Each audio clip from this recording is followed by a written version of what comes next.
Hey guys, welcome back to the channel. In this tech tutorial video, we're going to reveal to you how you can create a recipe and save it in your family account and lists on the Cozi application. So let us dive into this. Head over to the Cozi app via the web version or mobile version, log into your account and click on recipes on the left hand side.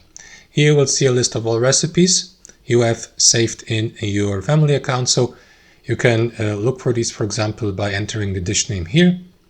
You can also navigate to collections in the top right to gain access, for example, to some of the preset recipes prepared by Cozi. If you'd like to create and save your own recipes, click into plus add in the top left and select create a new recipe. You can also copy one from an external website, but we're going to discuss that in a separate tutorial. So click into create a new recipe and then give it a title here.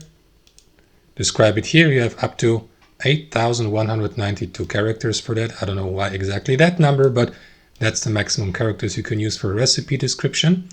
Then guys, enter the recipe source here. Like for example, you can use the URL address of the recipe here for the instruction.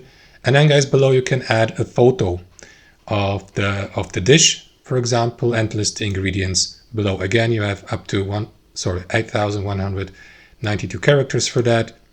Go through the notes, directions, and last but not least, you may create a category like, I don't know, cheeseburger or Indian food or something like that. And that's it. Click into save in the top right to add the recipe to your list here. That's how it works. Thanks for watching. Hope you enjoyed it, got somebody from it, and we catch you later.